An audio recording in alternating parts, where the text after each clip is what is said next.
Si l'habit ne fait pas le moine, l'habit fait l'homme. Et aujourd'hui, je vais t'expliquer pourquoi c'est problématique quand on rallie toujours le pénis à la masculinité.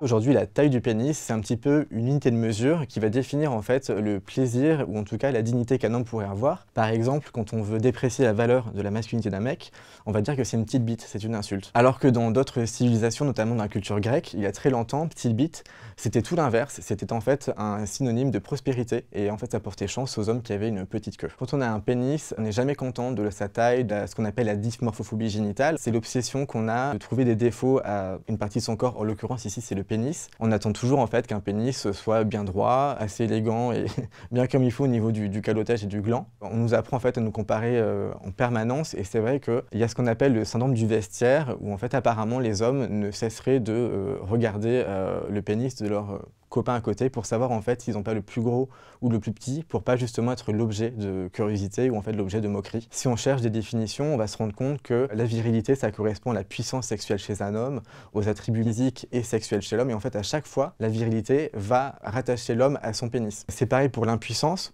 Quand un homme n'arrive plus à avoir des érections, on va dire qu'il est impuissant. Comme si en fait la puissance de sa masculinité tenait seulement en fait dans son pénis. Quand j'ai écrit mon livre, je me suis rendu compte au fur et à mesure que le jargon militaire, il est omniprésent en fait quand on parle du pénis en permanence. Quand un pénis est en érection, on va dire qu'il est au garde à vous, et quand un pénis est flasque, on va dire qu'il est au repos. Comme si le pénis était le membre d'une armée ou un vrai soldat. On va pouvoir qualifier le pénis de braquemar, de calage, de pieu, de glaive, d'épée, de flingue, enfin de beaucoup d'armes en tout cas qui sont violentes et qui sont synonymes de mort. Alors qu'à l'inverse, chez les femmes, on va toujours infantiliser en fait en disant justement qu'une juive c'est donc une minette, un minou, une foufounette, un papillon, une lune. Dans la société hétéronormée dans laquelle on vit, on nous apprend inconsciemment à être hétéro. Alors est-ce que tu as une petite chérie, elle s'appelle comment? Vous êtes trop beau, on va vous marier tous les deux, vous allez faire des beaux bébés ensemble. On te rappelle tout le temps en fait que quand t'es un garçon, il faut que tu sois amoureux d'une petite fille. Quand j'étais gamin, j'entendais en fait les mecs de ma classe qui disaient qu'ils avaient déchiré leur meuf, qu'ils avaient pété les pattes arrière, qu'ils lui avaient cassé le cul, mais en gros il y a vraiment tout un wording qui est hyper violent, hyper agressif, quand justement en fait on parle de faire l'amour ou pénétrer sa copine. Dans le livre je parle du bitriarcat parce qu'aujourd'hui on parle beaucoup de patriarcat et je trouve que le bitriarcat résume bien en fait la phallocratie dans laquelle on vit, où en gros c'est le pénis qui a le pouvoir et un homme aujourd'hui se sert de son pénis pour gouverner, asseoir sa domination sur les femmes et sur les personnes qui n'ont pas de pénis. Je pense que ce qu'on pourrait faire pour accorder moins d'importance à son entrejambe et à cette